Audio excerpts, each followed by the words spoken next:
Assalamualaikum warahmatullahi wabarakatuh. Letak strategis dunia Arab dan suku-sukunya. Pada hakikatnya sirah nabawiyah merupakan gambaran risalah atau misi yang dibawa oleh Rasulullah Sallallahu Alaihi Wasallam kepada umat manusia untuk mengeluarkan mereka dari kegelapan menuju cahaya, dari ibadah kepada hamba menuju ibadah kepada Allah. Gambaran risalah yang amat menawan dan sempurna ini tidak mungkin dapat dihadirkan kecuali setelah melakukan perbandingan antara latar belakang risalah ini, yaitu risalah nabawiyah, dan implikasi-implikasinya. Berangkat dari sinilah kami merasa perlu mengemukakan suatu pasal yang berbicara seputar kaum Arab dan perkembangannya sebelum Islam, serta tentang situasi dan kondisi saat Nabi Muhammad Sallallahu Alaihi Wasallam diutus. Posisi bangsa Arab. Kata Al-Arabu atau Arab menggambarkan perihal padang pasir, Sahara, tanah gundul dan gersang yang tiada air dan tanaman di dalamnya. Sejak periode terdahulu, lafaz Arab ini ditujukan kepada Jazirah Arab, sebagaimana ia juga ditujukan kepada suatu kaum yang menempati tanah tersebut, lalu mereka menjadikannya sebagai tanah air mereka. Jazirah Arab dari arah barat berbatasan dengan Laut Merah dan semenanjung Gurun Sinai. Dari arah timur berbatasan dengan Teluk Arab dan bagian besar dari negeri Irak bagian selatan. Dari arah selatan berbatasan dengan Laut Arab yang merupakan perpanjangan dari Laut Hindia, dan dari arah utara berbatasan dengan wilayah Syam dan sebagian dari negeri Irak, terlepas dari adanya perbedaan dalam penentuan batasan ini. Luasnya diperkirakan antara 1000 mil persegi hingga 1300 mil persegi. Jazirah Arab memiliki peran yang amat menentukan karena letak alami dan geografisnya, sedangkan dilihat dari kondisi internasionalnya, Jazirah Arab hanya dikelilingi padang Sahara dan gurun pasir dari seluruh sisinya. Karena kondisi seperti inilah Jazirah Arab menjadi benteng yang kukuh yang seakan tidak memperkenankan kekuatan asing untuk menjajah, mencengkeramkan pengaruh serta wibawa mereka. Oleh karena itu, kita bisa melihat penduduk Jazirah Arab hidup bebas dalam segala urusan semenjak zaman dahulu, padahal mereka bertetangga dengan dua imperium raksasa saat itu dan tidak mungkin dapat menghadang serangan-serangan mereka andaikan tidak ada benteng pertahanan yang kokoh tersebut. Sedangkan hubungannya dengan dunia luar, Jazirah Arab terletak di antara benua-benua yang sudah dikenal di dalam dunia lama dan menyambung dengannya pada tapal batas daratan dan lautan. Sisi barat lautnya merupakan pintu masuk ke benua Afrika. Arah timur laut merupakan kunci masuk menuju benua Eropa. Dan arah timurnya merupakan pintu masuk bagi bangsa-bangsa asing. Asia Tengah dan Timur jauh terus mencapai ke India dan Cina. Demikian pula setiap bentuk lautnya bertemu dengan Jazirah Arab. Setiap kapal dan bahtera laut yang berlayar tentu akan bersandar di pangkalannya. Karena letak geografisnya seperti itu pula, hingga arah utara dan selatan Jazirah Arab menjadi tempat berlabuh bagi berbagai suku bangsa dan pusat pertukaran niaga, peradaban, agama, dan seni. Kaum-kaum Arab. Para sejarawan membagi kaum Arab berdasarkan garis keturunan asal mereka menjadi 3 bagian, yaitu 1. Arab Ba'idah, 2. Arab Aribah, dan 3. Arab Musta'ribah. Yang pertama Arab Ba'idah, yaitu kaum Arab kuno yang sudah punah dan tidak mungkin melacak rincian yang cukup tentang sejarah mereka, serta seperti kaum Ad, Thamud, Thams, Judais, Imlak atau Imlak itu bangsa raksasa dan lain-lainnya. Kedua, Arab Aribah, yaitu kaum Arab yang berasal dari garis keturunan Ya'rib bin Yashdub bin Qahtan atau disebut juga sebagai Arab Qahtaniyah. Ketiga, Arab Musta'ribah, yaitu kaum Arab yang berasal dari garis keturunan Ismail yang disebut pula sebagai Arab Adnaniyah.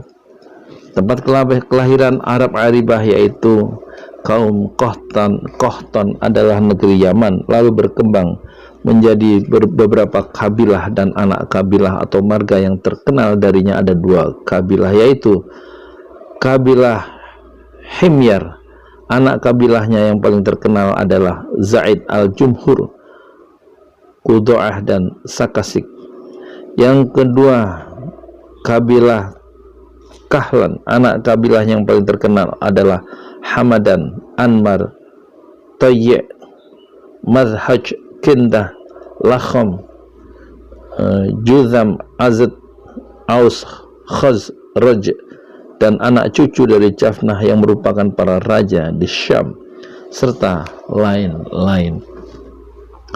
Anak-anak kabilah atau marga Kahlan banyak yang pergi meninggalkan Yaman lalu menyebar ke berbagai penjuru jazirah. Ada yang mengatakan bahwa kepergian mereka terjadi menjelang banjir besar saat mereka mengalami kegagalan dalam perdagangan akibat tekanan dari bangsa Romawi, dan dikuasainya jalur perdagangan laut oleh mereka, dilumpuhkannya jalur darat, serta keberhasilan mereka menguasai Mesir dan Syam.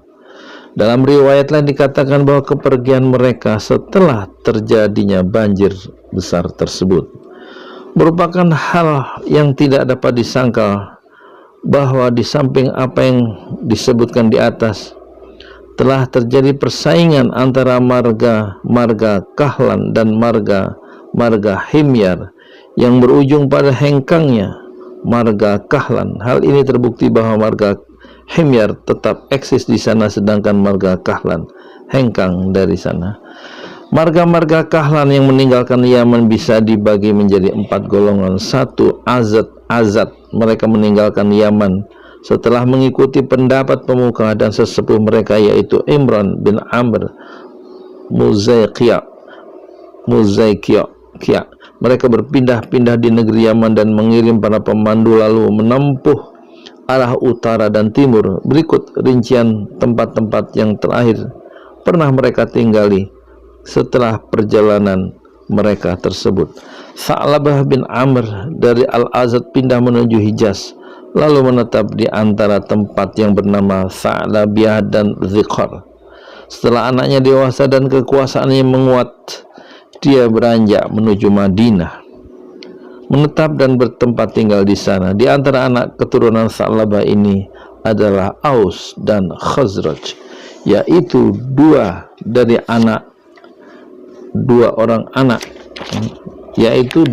orang anak dari Harithah bin Sa'labah. Di antara keturunan mereka tersebut ada yang berpindah dan menetap di kawasan Hijaz, yaitu Harithah bin Amr, dialah Khuza'ah dan anak keturunannya, hingga kemudian singgah di Mar Az-Zahran, lalu menguasai tanah suci dan mendiami Mekah, serta mengekstradisi penduduk aslinya, suku-suku Jurhum. Sedangkan Imran bin Amr singgah di Oman lalu menetap di sana bersama anak-anak keturunannya, yaitu Azad Oman. Kabilah-kabilah lainnya, yaitu kabilah Nasr bin Al-Azad, menetap di Tuhamah. Mereka ini lebih dikenal dengan nama Azad Shanwah.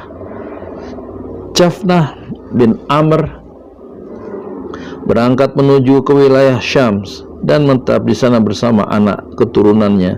Dialah bapak para raja Al-Ghassasinah. Kata Al-Ghassasinah tersebut merupakan sumber air di Hijaz yang dikenal dengan nama Ghassan. Sebelum pindah ke wilayah Syam, mereka ini pernah singgah di sana terlebih dahulu. 2. Lakham dan Juzam. Mereka pindah ke bagian timur dan utara. Di kalangan Lakham ini terdapat seorang yang bernama Nasr bin Rabi'ah. Dia adalah bapak raja-raja Manazirah di Hirah. Ketiga, Bani Tayy'. Setelah perjalanan yang dilakukan oleh Azad, mereka pindah ke utara hingga singgah di kawah dua bukit Aja dan Salma, dan akhirnya tinggal di sana hingga kedua gunung itu kemudian dikenal dengan nama Gunung Tayy'. Keempat, Kindah. Mereka singgah di Bahrain, kemudian mereka terpaksa meninggalkannya dan singgah di Hadramaut.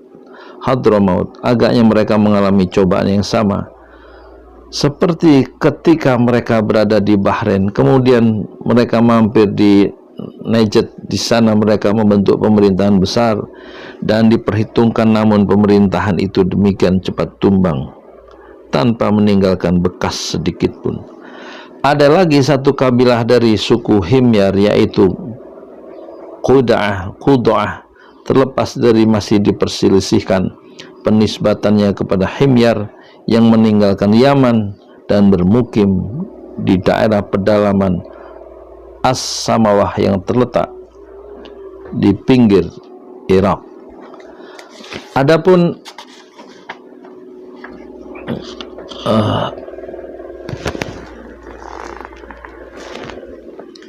ya cukup dulu ya.